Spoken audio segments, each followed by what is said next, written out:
ಗೃಹಪಾಠವನ್ನ ಮಾಡೋಣ.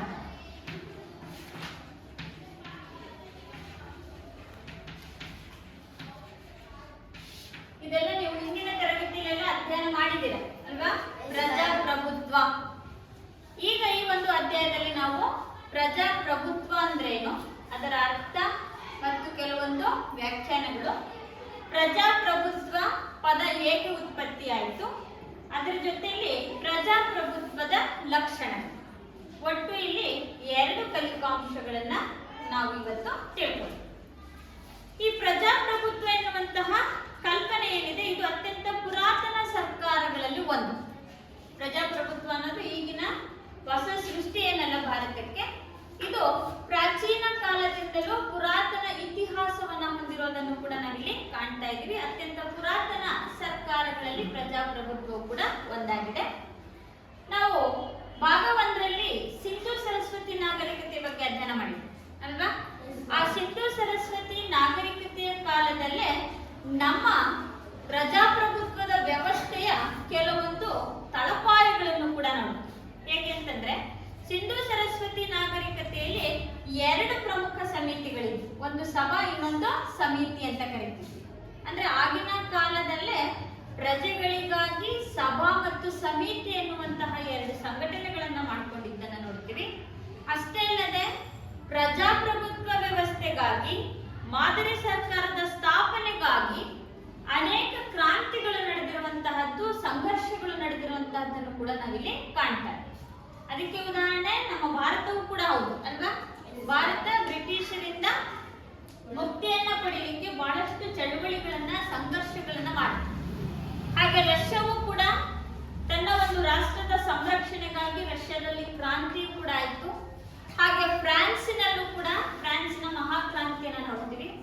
ಇವೆಲ್ಲವೂ ಕೂಡ ಆಗಿರುವಂತಹ ದೇವಿಕೆ ಅಂತಂದ್ರೆ ಈ ಹೊಸ ಮಾದರಿ ಪ್ರಜಾಪ್ರಭುತ್ವ ಸರ್ಕಾರದ ರಚನೆಗಾಗಿ ನಾವು ಸಂಘರ್ಷ ಮಾಡಿರೋದನ್ನು ಕೂಡ ಕಾಣ್ತಾ ಇದ್ದೀವಿ.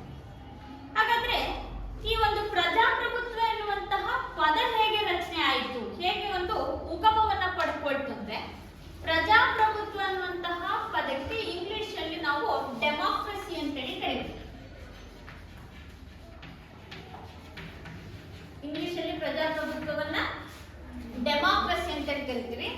ಈ ಡೆಮಾಕ್ರಸಿ ಎನ್ನುವಂತಹ ಪದ ಗ್ರೀಕ್ ಭಾಷೆಯ 2 ಪದಗಳಿಂದ ಉತ್ಪತ್ತಿಯಾಗಿರುವಂತಹದ್ದು. ಹಾಗಾದ್ರೆ ಗ್ರೀಕ್ ಭಾಷೆಯ ಯಾವೆರಡು ಪದಗಳು ಅಂತ ನಾವಿಲ್ಲಿ ನೋಡ್ತೀವಿ ಅಂದ್ರೆ, ಡೆಮೋಸ್ ಮತ್ತು ಎರಡನೇದು ಕ್ರೇಷಿಯಾ.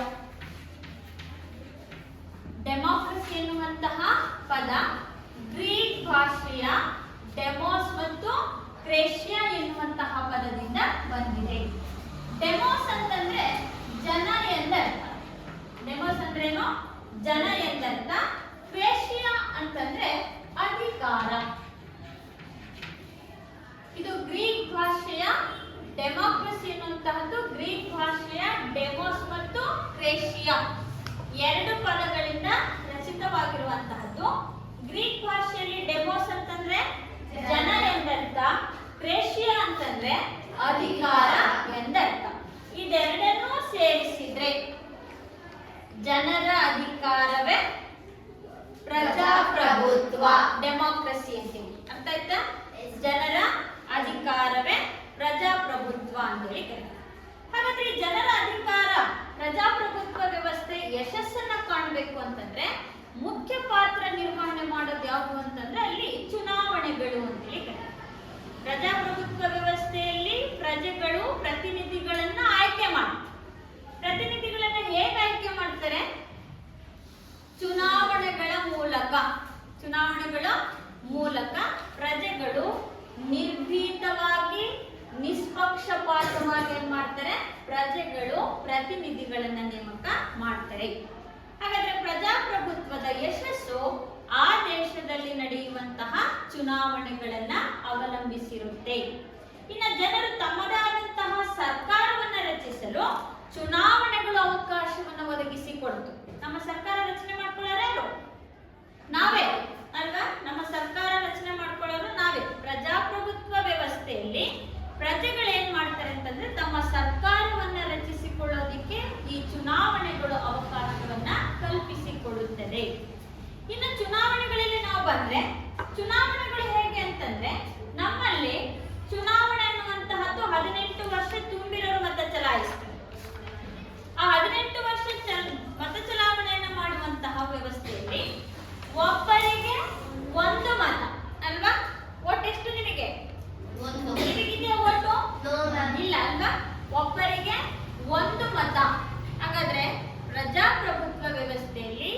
ಪ್ರಜೆಗಳೇ ಪ್ರಭುಗಳಾಗಿರ್ತಾರೆ. ಪ್ರಜೆಗಳಿಗೆ ಒಬ್ಬನಿಗೆ ಒಂದು ಮತದಂತೆ ಅವಕಾಶವನ್ನ ಕಲ್ಪಿಸಲಾಗುತ್ತೆ. ಆ ಒಂದು ಮತವೂ ಕೂಡ ಏನಾಗಿದೆ, ಇವತ್ತು ಅಮೂಲ್ಯವಾಗಿದೆ ಅಲ್ವಾ? ಒಂದೊಂದು ಮತವೂ ಕೂಡ ಪ್ರಜಾಪ್ರಭುತ್ವ ವ್ಯವಸ್ಥೆಗೆ ಬಹಳ ಅಮೂಲ್ಯವಾಗಿರುವಂತಹದ್ದು. ಜನರಿಂದ ರಚನೆಗೊಂಡ ಜನರೇ ನಿರ್ಧಾರ ಕೈಗೊಳ್ಳುವಂತಹದ್ದು.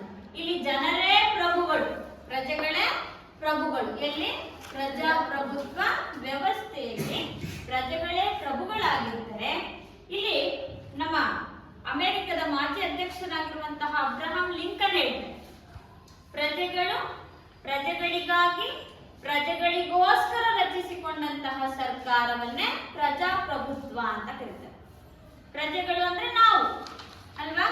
ಪ್ರಜೆಗಳು ಪ್ರಜೆಗಳಿಗಾಗಿ, ನಮಗಾಗಿ, ಪ್ರಜೆಗಳಿಗೋಸ್ಕರ, ನಮಗೋಸ್ಕರ ನಾವೇನ್ ಮಾಡ್ತಾ ಇದೀವಿ ಇವತ್ತು? ಸರ್ಕಾರ ರಚನೆಯನ್ನ ಮಾಡ್ತಾ ಇದ್ವಿ ಅಲ್ವಾ?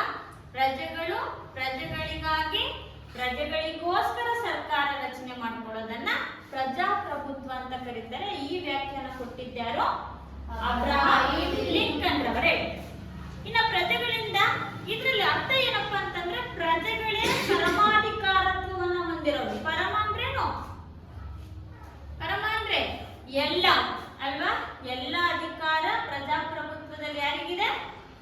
ಪ್ರಜೆಗಳಿಗೆ ಇದೆ. ಆಯ್ಕೆ ಮಾಡೋರು ನಾವೇ, ಅಧಿಕಾರದಿಂದ ಕೆಳಗಿಳಿಸೋರು ನಾವೇ, ಸರಿಯಾದ ರೀತಿಯಲ್ಲಿ ಆಳ್ವಿಕೆಗೆ ಒಳಪಡೋರು ಕೂಡ ನಾವೇ. ನಮಗೆ ನಾವೇ ನಮಗೋಸ್ಕರ ಸರ್ಕಾರ ರಚನೆಯನ್ನು ಮಾಡ್ಕೊಂಡಿದ್ದೀವಿ. ಇದನ್ನ ನಾವು ಪ್ರಜಾಪ್ರಭುತ್ವ ವ್ಯವಸ್ಥೆ ಅಂತೇಳಿ. ಹಾಗಾದ್ರೆ ಪ್ರಜಾಪ್ರಭುತ್ವ ವ್ಯವಸ್ಥೆಗೆ ಲಾರ್ಡ್ ಬ್ರೈಸ್ ಅನ್ನೋದು ಹೇಳ್ತಾರೆ. ಏನಂತ ಹೇಳ್ತಾರೆ? ರಾಜ್ಯದ ಆಡಳಿತಾಧಿಕಾರವು ಕಾನೂನಾತ್ಮಕವಾಗಿ ಯಾವುದೇ ಒಂದು ವರ್ಗ ಅಥವಾ ವರ್ಗಗಳ ಕೈಯಲ್ಲಿ ನಿಹಿತವಾಗಿರದೆ ಸಮಸ್ತ ಸಮುದಾಯದ ಸದಸ್ಯರಲ್ಲಿರುವ ಸರ್ಕಾರವೇ ಪರಮಾಧಿಕಾರ ಅಂತ ಹೇಳ್ತಾರೆ. ಅದರ ಅರ್ಥ ನಮ್ಮ ದೇಶದ ಅಧಿಕಾರವನ್ನ ನಮ್ಮ ಸಮಸ್ತ ಜನರಿಗೆ ವಹಿಸಿಕೊಡೋದು. ಸಮಸ್ತ ಜನರು ಅಂದ್ರೆ ಯಾರು? ಎಲ್ಲಾ ಜನರು, ಆ ಪ್ರದೇಶದಲ್ಲಿ ವಾಸಿಸುವ ಎಲ್ಲಾ ಜನರಿಗೂ ಆ ಪ್ರದೇಶದ ಜವಾಬ್ದಾರಿಯನ್ನ, ಅಧಿಕಾರವನ್ನ ಕೊಡುವಂತಹದ್ದು. ಇನ್ನೊಂದು ಕಡೆ ಹರ್ಮನ್ ಫೈನರ್ ಅವರು ಹೇಳ್ತಾರೆ, ಪ್ರಜಾಪ್ರಭುತ್ವವು ಕೇವಲ ಒಂದು ತತ್ವ ಚಿಂತನೆ ಮತ್ತು ಸರ್ಕಾರದ ಪ್ರಕಾರವಾಗಿರದೆ, ಯಾವುದೇ ತತ್ವ ಚಿಂತನೆ ಅಥವಾ ಸರ್ಕಾರದ ಪ್ರಕಾರವಾಗಿರದೆ ಅದೊಂದು ಜೀವನ ವಿಧಾನ ಆಗಿದೆ ಅಂತ ಹೇಳ್ತೀವಿ. ಇವತ್ತು ನಮ್ಮ ಪ್ರಜಾಪ್ರಭುತ್ವ ವ್ಯವಸ್ಥೆಯಲ್ಲಿ ಈ ಚುನಾವಣೆಗಳೇ ನಮ್ಮ ಜೀವನದ ಒಂದು ವಿಧಾನ ಅಲ್ವಾ? ಹಾಗೆ ಪ್ರಜಾಪ್ರಭುತ್ವದಲ್ಲಿ ನಾವೇ ಪ್ರಜೆಗಳು ಪ್ರಭುಗಳಾಗಿರ್ತೀವಿ. ಆಯ್ಕೆ ಮಾಡೋರು ಕೂಡ ನಾವೇ, ಆಯ್ಕೆಗೆ ಒಳಪಡೋರು ಕೂಡ ನಾವು. ನಮ್ಮ ಸರ್ಕಾರವನ್ನ ನಾವೇ ರಚನೆಯನ್ನ ಮಾಡ್ಕೊಳ್ತಾ ಇದೀವಿ. ಇಲ್ಲಿ ಪ್ರಜೆಗಳೇ ಪ್ರಭುಗಳಾಗಿರೋದನ್ನು ಕೂಡ ಕಾಣ್ತಾ ಇದ್ವಿ. ಇನ್ನು ನಾವು ಪ್ರಜಾಪ್ರಭುತ್ವ ವ್ಯವಸ್ಥೆಯನ್ನ, ಪ್ರಜಾಪ್ರಭುತ್ವದ ವ್ಯಾಖ್ಯಾನವನ್ನ ತಿಳ್ಕೊಂಡ್ವಿ. ಪ್ರಜಾಪ್ರಭುತ್ವ ಅಂದ್ರೆ ಏನ್ ಹಾಗಾದ್ರೆ? ಪ್ರಜೆಗಳು ಪ್ರಜೆಗಳಿಗಾಗಿ ಪ್ರಜೆಗಳಿಗೋಸ್ಕರ ಸರ್ಕಾರ ರಚನೆಯನ್ನ ಮಾಡಿಕೊಂಡ್ರೆ ಅದನ್ನೇನಂತ ಕರಿತೀವಿ? ಪ್ರಜಾಪ್ರಭುತ್ವ ಅಂತೇಳಿ ಕರಿತೀವಿ. ಇನ್ನು ನಾವು ಪ್ರಜಾಪ್ರಭುತ್ವ ವ್ಯವಸ್ಥೆಯಲ್ಲಿ ಎರಡು ವಿಧಗಳನ್ನ ನೋಡ್ತೀವಿ. ಪ್ರಜಾಪ್ರಭುತ್ವದ ವಿಧಗಳು ಅಂತೇಳಿ ಕರಿತೀವಿ.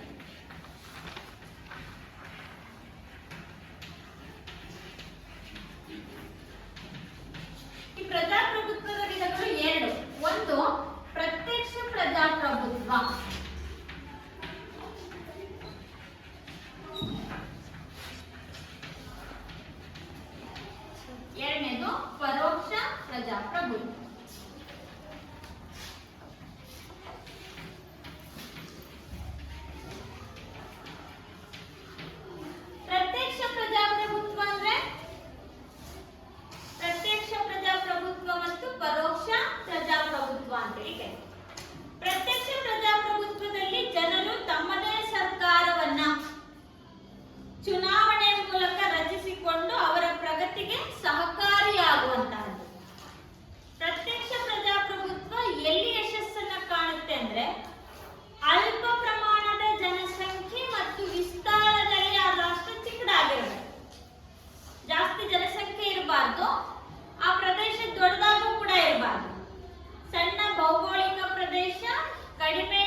ವ್ಯವಸ್ಥೆಯನ್ನ ನಾವಿಲ್ಲಿ ಕಾಣ್ತಾ ಇದ್ದೀವಿ.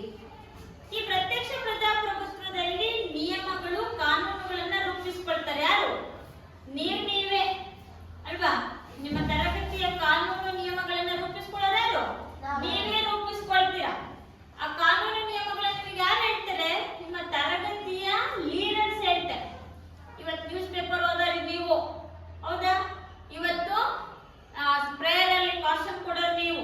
ನಿಮ್ಮಲ್ಲಿ ನಿಮ್ಮ ತರಗತಿ ಶಿಸ್ತು ನಿಯಮಗಳೇನಿರ್ತವಲ್ಲ ನಿಮ್ಮ ಕ್ಲಾಸ್ ರೂಮ್ ಎಂದು, ಆ ಕಾನೂನು ನಿಯಮಗಳನ್ನ ನೀವೇ ರೂಪಿಸ್ಕೊಳ್ತೀರಾ. ಪ್ರತ್ಯಕ್ಷ ಪ್ರಜಾಪ್ರಭುತ್ವ ಮಾದರಿ ಸರ್ಕಾರ ಎಲ್ಲಿ ಯಶಸ್ಸನ್ನ ಕಾಣುತ್ತೆ ಅಂದ್ರೆ ಕಡಿಮೆ ಜನಸಂಖ್ಯೆ, ಭೌಗೋಳಿಕ ವಿಸ್ತಾರ ಚಿಕ್ಕದಾಗಿರ್ಬೇಕು. ಆ ಪ್ರದೇಶಗಳಲ್ಲಿ ನಾವೇನ್ ಮಾಡ್ತೀವಿ? ಪ್ರತ್ಯಕ್ಷ ಪ್ರಜಾಪ್ರಭುತ್ವವನ್ನ ನೋಡ್ತೀವಿ. ಈ ಪ್ರತ್ಯಕ್ಷ ಪ್ರಜಾಪ್ರಭುತ್ವ ಪ್ರಸ್ತುತ ಈಗ 2 ಪ್ರಮುಖ ರಾಷ್ಟ್ರಗಳಲ್ಲಿ ನೋಡ್ತೀವಿ. ಒಂದು ಗ್ರೀಕ್, ಇನ್ನೊಂದು ಸ್ವಿಟ್ಜರ್ಲ್ಯಾಂಡ್. ಇವೆರಡೂ ದೇಶಗಳಲ್ಲಿ ಪ್ರತ್ಯಕ್ಷ ಪ್ರಜಾಪ್ರಭುತ್ವ ವ್ಯವಸ್ಥೆಯನ್ನ ಕಾಣ್ತಾ ಇದ್ದೀವಿ. ಇನ್ನು ಭೌಗೋಳಿಕವಾಗಿರುವಂತಹ ಇನ್ನೊಂದು ಪ್ರಜಾಪ್ರಭುತ್ವ ವ್ಯವಸ್ಥೆಯನ್ನ ನೋಡೋದಾದ್ರೆ ಪರೋಕ್ಷ ಪ್ರಜಾಪ್ರಭುತ್ವ ಅಂತ ಕರೀತಾರೆ. ಪ್ರತ್ಯಕ್ಷ ಪ್ರಜಾಪ್ರಭುತ್ವ ಭಾರತದಂತಹ ಅತಿ ಹೆಚ್ಚು ಜನಸಂಖ್ಯೆಯನ್ನು ಹೊಂದಿರುವಂತಹ ರಾಷ್ಟ್ರಗಳಿಗೆ ಸೂಕ್ತ ಅಲ್ಲ. ಭಾರತ ಇವತ್ತು ಪ್ರಪಂಚದಲ್ಲಿ ಅತಿ ಹೆಚ್ಚು ಜನಸಂಖ್ಯೆಯನ್ನು ಹೊಂದಿರುವಂತಹ ರಾಷ್ಟ್ರಗಳಲ್ಲಿ ಒಂದು ಅಲ್ವಾ? ಹಾಗಾದ್ರೆ ನಮಗೆ ಪ್ರತ್ಯಕ್ಷ ಪ್ರಜಾಪ್ರಭುತ್ವ ಅನ್ವಯ ಆಗಲ್ಲ. ನಾವ್ಯಾವ ಪ್ರಜಾಪ್ರಭುತ್ವ ವ್ಯವಸ್ಥೆಯಲ್ಲಿದ್ದೀವಿ? ಪರೋಕ್ಷ ಪ್ರಜಾಪ್ರಭುತ್ವ ಅಂತ ಕರೀತೀವಿ. ಪರೋಕ್ಷ ಪ್ರಜಾಪ್ರಭುತ್ವ ಈಗ ಪ್ರಪಂಚದಲ್ಲಿ 2 ರಾಷ್ಟ್ರಗಳಲ್ಲಿದೆ. 2 ಅತಿ ದೊಡ್ಡ ಪ್ರಜಾಪ್ರಭುತ್ವ ರಾಷ್ಟ್ರಗಳು ಅಂತ ಕರಿತೀವಿ. ಒಂದು ಭಾರತ, ಇನ್ನೊಂದು ಅಮೆರಿಕ.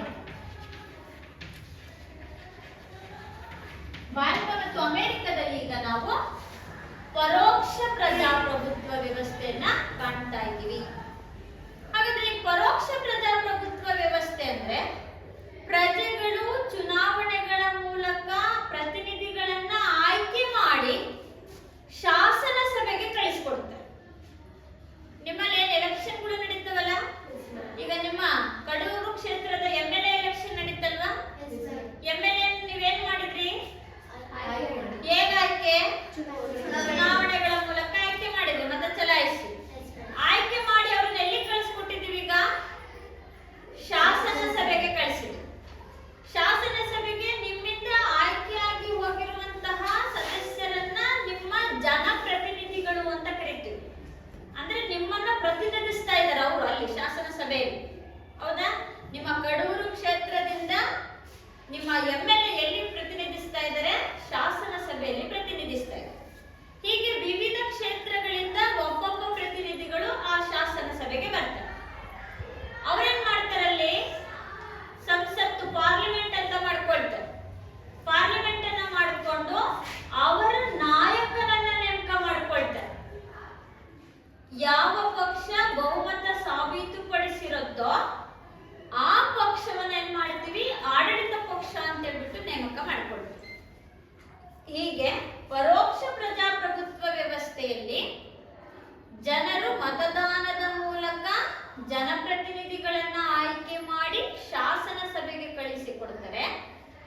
ಆ ಜನಪ್ರತಿನಿಧಿಗಳು ಶಾಸನ ಸಭೆಗೆ ಹೋಗಿ ಕಾನೂನುಗಳನ್ನ, ನಿಯಮಗಳನ್ನ, ಕಟ್ಟಳೆಗಳನ್ನ ರಚಿಸಿ ಅದನ್ನ ಪುನಃ ಯಾರ ಮೇಲೆ ಹಾಕ್ತಾರೆ? ನಮ್ಮ ಮೇಲೆ ಹಾಕೋದು. ಕಾನೂನುಗಳನ್ನ ರಚನೆ ಮಾಡೋದಕ್ಕೆ ಅಭ್ಯರ್ಥಿಗಳನ್ನ ಆಯ್ಕೆ ಮಾಡಿ ಕಳಿಸೋರು ನಾವೇ. ಅಲ್ಲಿ ರಚನೆಯಾದ ಕಾನೂನುಗಳಿಗೆ ಒಳಪಡೋರು ಕೂಡ ನಾವೇ. ಇಲ್ಲಿ ನಾವು ನೇರವಾಗಿ ಭಾಗ ಆಗಲ್ಲ, ಪ್ರತ್ಯಕ್ಷದಲ್ಲಿ ನಾವು ನೇರವಾಗಿದ್ವಿ, ಹೌದಾ? ನಿಮ್ ತರಗತಿ ಸಮಸ್ಯೆಗಳನ್ನ ನೀವೇ ಬಗೆಹರಿಸ್ಕೊಳ್ತಿದ್ರಲ್ವಾ? ಪರೋಕ್ಷ ಪ್ರಜಾಪ್ರಭುತ್ವದಲ್ಲಿ ಪ್ರತಿನಿಧಿಗಳು ನೀವೇನ್ ಆಯ್ಕೆ ಮಾಡಿ ಕಳಿಸಿಕೊಟ್ಟಿರ್ತಾರೆ, ಅವ್ರು ಶಾಸನ ಸಭೆ ಕಳಿಸಿದ್ರೆ ಅವ್ರು ಶಾಸನ ಸಭೆಗೆ ಹೋಗ್ಬಿಟ್ಟು ನಮ್ಮ ಸರ್ಕಾರಕ್ಕೆ ಬೇಕಾಗಿರುವಂತಹ ನಿಯಮಗಳನ್ನ, ಕಾನೂನುಗಳನ್ನ ರಚಿಸಿಕೊಂಡು ಸರ್ಕಾರವನ್ನ ರಚಿಸ್ತಾರೆ. ತಮ್ಮ ನಾಯಕರ ನೇಮಕವನ್ನು ಕೂಡ ಮಾಡ್ತಾರೆ. ಇದು ಪರೋಕ್ಷ ಪ್ರಜಾಪ್ರಭುತ್ವ. ಇದು ಎಲ್ಲಿರುತ್ತೆ? ಅತಿ ಹೆಚ್ಚು ಜನಸಂಖ್ಯೆಯನ್ನ ಹೊಂದಿರುವ, ಭೌಗೋಳಿಕವಾಗಿ ವಿಸ್ತಾರವಾದ ಭೌಗೋಳಿಕ ಪ್ರದೇಶಗಳನ್ನ ಹೊಂದಿರುವಂತಹ ಪ್ರದೇಶಗಳಲ್ಲಿ ನಾವು ಪರೋಕ್ಷ ಪ್ರಜಾಪ್ರಭುತ್ವ ನೋಡ್ತೀವಿ. ಭಾರತವೂ ಕೂಡ ಪರೋಕ್ಷ ಪ್ರಜಾಪ್ರಭುತ್ವವನ್ನೇ ಅವಲಂಬಿಸಿದೆ. ಅರ್ಥ ಆಯ್ತಲ್ಲ? ಈಗ ನಾವು ಪ್ರಜಾಪ್ರಭುತ್ವ ಅಂದ್ರೇನು, ಪ್ರಜಾಪ್ರಭುತ್ವದ 2 ವಿಧಗಳನ್ನ ತಿಳ್ಕೊಂಡು, ಇನ್ನು ಮೂರನೇ ವಿಧ ಅಂತಂದ್ರೆ ಮೂರನೇ ಅಂಶ ಅಂತಂದ್ರೆ ಪ್ರಜಾಪ್ರಭುತ್ವದ ಲಕ್ಷಣಗಳು ಅಂತ ಕರೀತಾರೆ. ಪ್ರಜಾಪ್ರಭುತ್ವದ ಲಕ್ಷಣಗಳು. ಪ್ರಜಾಪ್ರಭುತ್ವದ ಲಕ್ಷಣಗಳು. ಈ ಪ್ರಜಾಪ್ರಭುತ್ವದ ಮೊದಲನೇ ಲಕ್ಷಣ ಏನು ಅಂತಂದ್ರೆ ಜನರ ಸಮ್ಮತಿಯನ್ನು ಆಧರಿಸಿದ ಇದನ್ನ ಜನರ ಸರ್ಕಾರ ಅಂತ ಕರೀತಾರೆ. ಪ್ರಜಾಪ್ರಭುತ್ವ ಜನರ ಸಮ್ಮತಿ. ಸಮ್ಮತಿ ಅಂದ್ರೇನು? ಒಪ್ಪಿಗೆ. ಪ್ರಜಾಪ್ರಭುತ್ವ ಜನರ ಒಪ್ಪಿಗೆಯನ್ನು ಆಧರಿಸಿದೆ. ಹಾಗಾಗಿ ಇದನ್ನ ನಾವೇನಂತ ಕರಿತೀವಿ?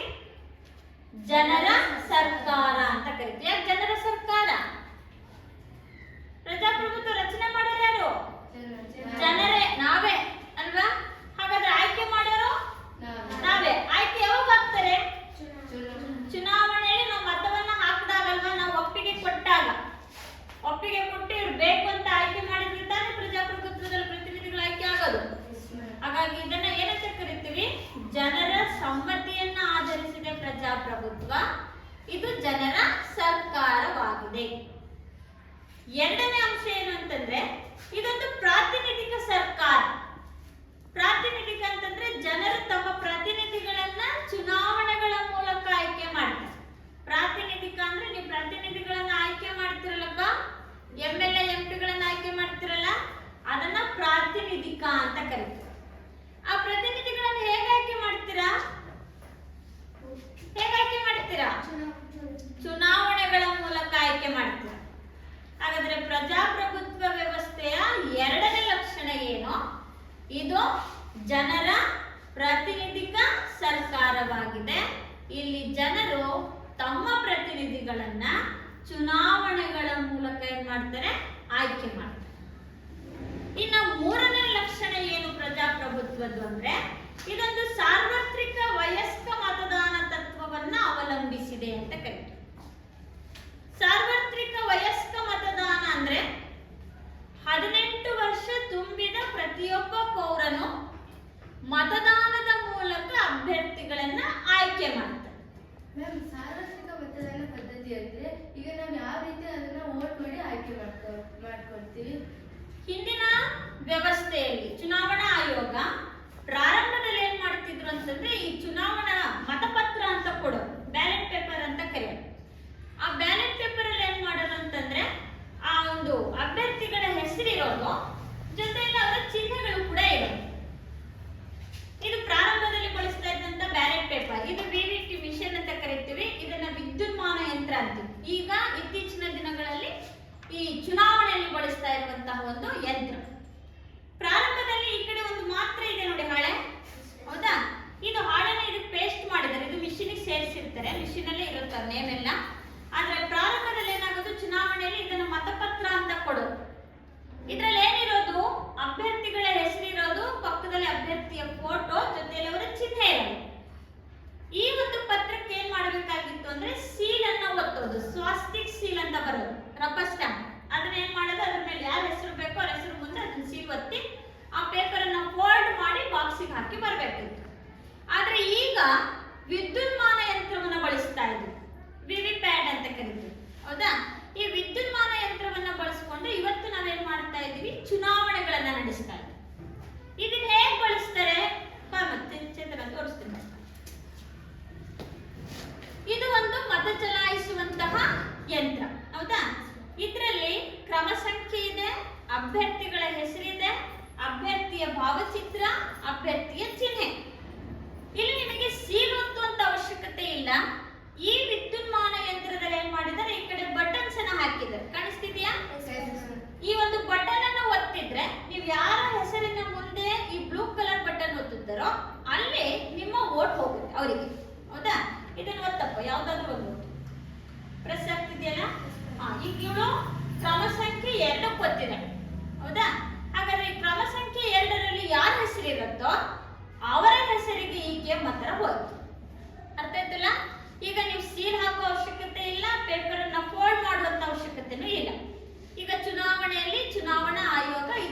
ಯಂತ್ರವನ್ನು ಪರಿಚಯಿಸಿದೆ. ಈ ಯಂತ್ರದ ಮೂಲಕ ನಾವೇನ್ ಮಾಡ್ತಾ ಇದೀವಿ ಇವತ್ತು ಮತವನ್ನ ಚಲಾಯಿಸ್ತಾ ಇದ್ದೀವಿ.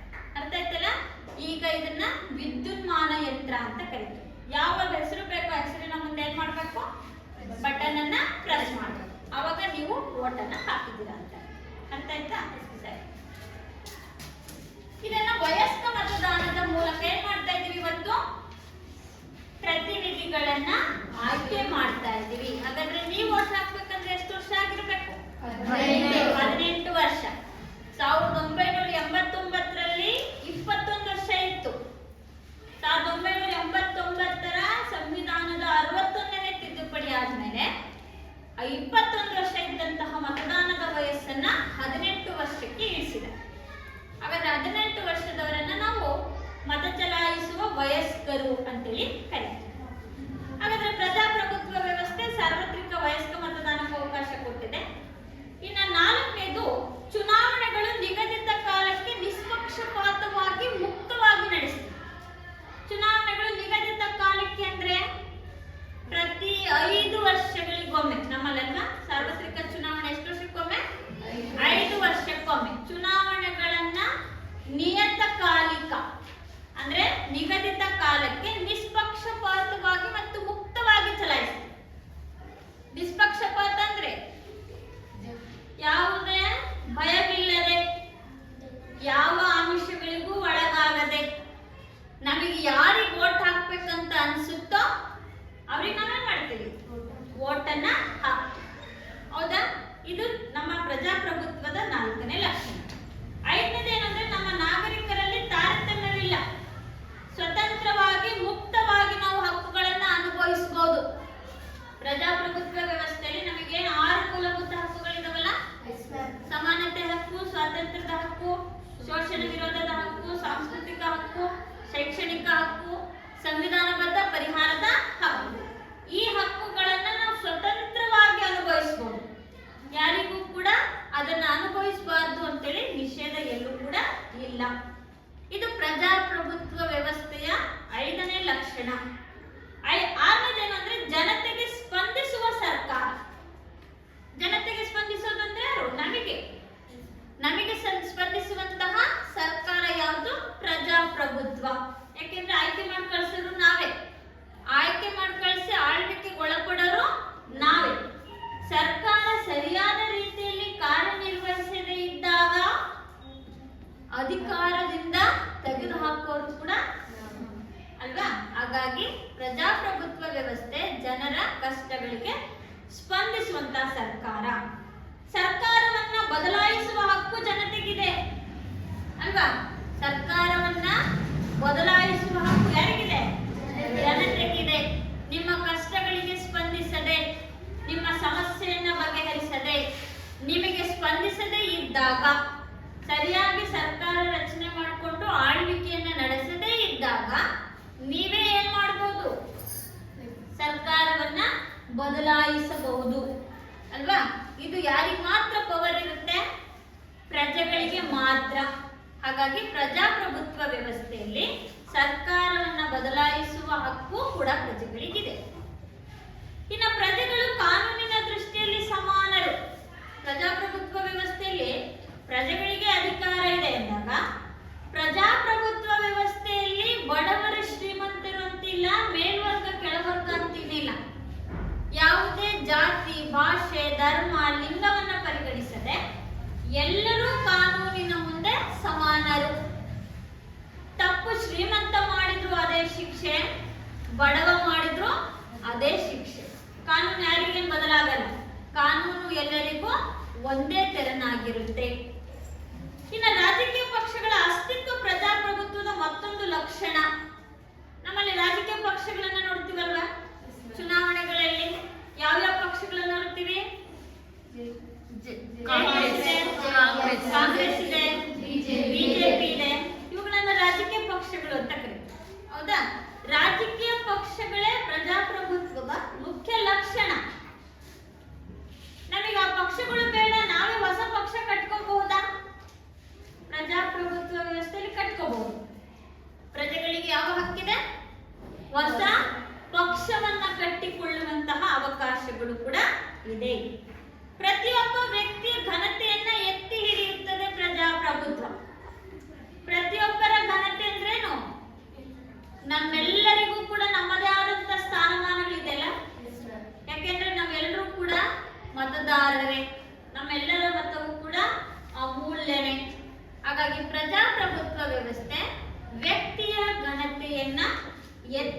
ಇರುತ್ತದೆ. ಇನ್ನು ಸ್ವತಂತ್ರ ಮತ್ತು ಸಮಾನತೆ ಪ್ರಜೆಗಳ ನಡುವೆ ತಾರತಮ್ಯವನ್ನು ಮಾಡುವಂತಿಲ್ಲ. ನಮ್ಮಲ್ಲಿ ಹೇಗೆ ಪ್ರಜಾಪ್ರಭುತ್ವ ವ್ಯವಸ್ಥೆ ಅಂದ್ರೆ ಸ್ವತಂತ್ರ ಮತ್ತು ಸಮಾನತೆಯನ್ನ ಹೊಂದಿದೆ. ನಮ್ಮಲ್ಲಿ ಯಾವುದೂ ಕೂಡ ಭೇದವನ್ನ ಮಾಡೋ ಹಾಗಿಲ್ಲ. ಸ್ವತಂತ್ರರು ಅಂದ್ರೆ ಹೇಗೆ? ನಮಗೆ ಅಭಿವ್ಯಕ್ತಿ ಸ್ವಾತಂತ್ರ್ಯವಿದೆ, ಮಾತನಾಡುವ ಸ್ವಾತಂತ್ರ್ಯವಿದೆ. ಹೌದಾ? ಅಭಿವ್ಯಕ್ತಿ ಸ್ವಾತಂತ್ರ್ಯ ಹೇಗೆ? ಸರ್ಕಾರ ಏನೇ ಮಾಡಿದ್ರು ಸುಮ್ಮನೆ ಇರ್ಬೇಕಾ? ನಮಗೆ ಬೇರೆ ಯಾರಾದ್ರೂ ಶೋಷಣೆ ಮಾಡಿದ್ರೆ ಸುಮ್ಮನೆ ಇರ್ಬೇಕಾ? ಇಲ್ಲ. ಅದಕ್ಕೆ ಪ್ರಶ್ನೆ ಮಾಡ್ಬೇಕು ಅಲ್ವಾ? ಅದಕ್ಕೆ ಏನಂತ ಕರಿತೀವಿ? ಅಭಿವ್ಯಕ್ತಿ ಸ್ವಾತಂತ್ರ್ಯ ಅಂತ ಕರಿತೀವಿ. ಸುಮ್ಮನೆ ನಿಮಗೆ ಶಿಕ್ಷೆ ಕೊಟ್ರೆ ಏನ್ ಮಾಡ್ತೀರಾ? ಅನುಭವಿಸ್ತೀರಾ? ಇಲ್ಲ. ಅದಕ್ಕೆ ಪ್ರಶ್ನೆ ಮಾಡ್ತೀರಾ ತಾನೆ? ನಮಗೆ ಅಭಿವ್ಯಕ್ತಿ ಸ್ವಾತಂತ್ರ್ಯವಿದೆ, ನಮ್ಮಲ್ಲಿ ಸಮಾನತೆ ಇದೆ. ಪ್ರಜೆಗಳ ನಡುವೆ ಸಮಾನತೆಯನ್ನು ನಾವು ಕಾಣ್ತಾ ಇದ್ದೀವಿ. ಹೇಗೆ ಸಮಾನತೆ? ನೀವು ತರಗತಿಯಲ್ಲಿ ಕೂತಿದ್ದೀರಲ್ಲಪ್ಪ, ನೀವು ಒಂದೇ ಧರ್ಮದವರಲ್ಲ, ಒಂದೇ ಜಾತಿಯವರಲ್ಲ, ಆದ್ರೂ ಕೂಡ ನೀವು ಒಟ್ಟೊಟ್ಟಿಗೆ ಕೂತು ಇವತ್ತು ಏನ್ ಮಾಡ್ತಿದ್ದೀರಾ? ಶಿಕ್ಷಣ ಕಲಿತಾ ಇದ್ರಲ್ಲ, ಶಿಕ್ಷಣವನ್ನು ಪಡ್ಕೊಳ್ತಿದ್ದಾರೆ. ಹೌದಾ? ಪ್ರಜಾಪ್ರಭುತ್ವ ವ್ಯವಸ್ಥೆಯಲ್ಲಿ ಎಲ್ರಿಗೂ ಸ್ವತಂತ್ರವಿದೆ, ಎಲ್ಲರಿಗೂ ಕೂಡ ಸಮಾನ ಅವಕಾಶಗಳು ಕೂಡ ಇದೆ. ಇನ್ನು ನಮ್ಮಲ್ಲಿ ಸಾರ್ವತ್ರಿಕ ಚುನಾವಣೆಗಳು 5 ವರ್ಷಗಳಿಗೊಮ್ಮೆ ನಡೆಯುತ್ತಲ್ವಾ? ಸಾರ್ವತ್ರಿಕ ಚುನಾವಣೆ 5 ವರ್ಷಕ್ಕೊಮ್ಮೆ. 5 ವರ್ಷ ಆಯ್ಕೆ ಆಗಿರುವಂತಹ ಪ್ರತಿನಿಧಿಗಳು 5 ವರ್ಷ ಮುಗಿದ ಮೇಲೆ ಅಧಿಕಾರದಿಂದ ಕೆಳಗಿಳಿತಾರೆ. ಮತ್ತೆ ಚುನಾವಣೆ ಮಾಡ್ತೀವಿ, ಪುನಃ ಪ್ರತಿನಿಧಿಗಳನ್ನ ಆಯ್ಕೆ ಮಾಡಿ 5 ವರ್ಷದ ತನಕ ಏನ್ ಮಾಡ್ತೀವಿ? ಸರ್ಕಾರ ರಚನೆ ಮಾಡ್ಕೊಳ್ತೀವಿ. ಹೌದಾ?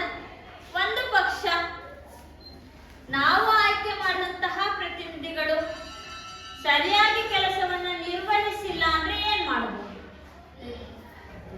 5 ವರ್ಷ ಆಗ ತನಕ ಕಾಯ್ಬೇಕಾ? ಇಲ್ಲಲ್ಲ. ಏನ್ ಮಾಡ್ಬೋದು? ಆಯ್ಕೆಯಾದ ಅವ್ರು 1 ವರ್ಷ ಆಗಿರ್ಲಿ, 2 ವರ್ಷ ಆಗಿರ್ಲಿ, ಅವ್ರನ್ನ ಏನ್ ಮಾಡ್ಬೋದು? ಅಧಿಕಾರದಿಂದ ಕೆಳಗಿಳಿಸಿ ಮತ್ತೆ ಚುನಾವಣೆಗಳನ್ನ ಮಾಡಿ ಪುನಃ ಬೇರೆ ಅಭ್ಯರ್ಥಿಗಳನ್ನ ಆಯ್ಕೆ ಮಾಡಬಹುದು. ಆದ್ರೆ ಸಂವಿಧಾನ ಹೇಳುತ್ತೆ 5 ವರ್ಷಕ್ಕೊಮ್ಮೆ ಸಾರ್ವತ್ರಿಕ ಚುನಾವಣೆಗಳನ್ನ ನಡೆಸಬೇಕು ಅಂತ. ಇದು ಪ್ರಜಾಪ್ರಭುತ್ವದ ಲಕ್ಷಣ. ಇನ್ನು ಜನರ ಸರ್ವತೋಮುಖ ಅಭಿವೃದ್ಧಿಗಾಗಿ ಇದು ವಿಶೇಷ ಗಮನವನ್ನ ಹರಿಸ್ತಾ ಇದೆ ಪ್ರಜಾಪ್ರಭುತ್ವ. ಜನರ ಸರ್ವತೋಮುಖ ಅಂದ್ರೆ ನಮ್ಮ ಸರ್ವತೋಮುಖ ಅಭಿವೃದ್ಧಿಗಾಗಿ ಏನ್ ಮಾಡ್ತಾ ಇದೆ ಪ್ರಜಾಪ್ರಭುತ್ವ? ಇವತ್ತು ಶ್ರಮಿಸ್ತಾ ಇದೆ. ನಿಮಗೆ ಬೇಕಾಗಿರುವಂತಹ ಸೌಲಭ್ಯ, ಶಿಕ್ಷಣ ಆಗಿರ್ಬೋದು, ಆರೋಗ್ಯ ಆಗಿರ್ಬೋದು, ಸಾರಿಗೆ ಆಗಿರ್ಬೋದು, ಮಾರುಕಟ್ಟೆ ವ್ಯವಸ್ಥೆ ಆಗಿರ್ಬೋದು, ಆಮೇಲೆ ಆಸ್ಪತ್ರೆಗಳ ಸೌಕರ್ಯ, ಇವೆಲ್ಲವನ್ನು ಕೂಡ ಯಾರಿಗೋಸ್ಕರ ಮಾಡ್ತಿದೆ ಸರ್ಕಾರ? ನಮಗೋಸ್ಕರ ಮಾಡ್ತಾ ಇದೆ ಅಲ್ವಾ? ನಮಗೋಸ್ಕರ ನಾವು ರಚನೆ ಮಾಡ್ಕೊಂಡಿರೋದ್ರಿಂದ ಸರ್ಕಾರ ಪ್ರಜೆಗಳ ಸರ್ವತೋಮುಖ ಅಭಿವೃದ್ಧಿಗಾಗಿ ಏನ್ ಮಾಡ್ತಾ ಇದೆ? ಶ್ರಮಿಸ್ತಾ ಇದೆ. ಇವಿಷ್ಟು ನಮ್ಮ ಪ್ರಜಾಪ್ರಭುತ್ವ ವ್ಯವಸ್ಥೆಯಲ್ಲಿ ಬರುವಂತಹ ಲಕ್ಷಣಗಳನ್ನ ತಿಳಿತೀವಿ. ಹಾಗಾದ್ರೆ ಇವತ್ತು ನಾವು ಪ್ರಜಾಪ್ರಭುತ್ವ ಅಂದ್ರೇನು, ಪ್ರಜಾಪ್ರಭುತ್ವದ 2 ವಿಧಗಳಾಗಿರುವಂತಹ ಪ್ರತ್ಯಕ್ಷ ಪ್ರಜಾಪ್ರಭುತ್ವ ಮತ್ತು ಪರೋಕ್ಷ ಪ್ರಜಾಪ್ರಭುತ್ವ ತಿಳ್ಕೊಂಡ್ವಿ. ನೆಕ್ಸ್ಟ್ 3ನೇದಾಗಿ ಪ್ರಜಾಪ್ರಭುತ್ವದ ಲಕ್ಷಣಗಳನ್ನ ತಿಳ್ಕೊಂಡ್ವಿ. ಇದರ ಮುಂದುವರೆದ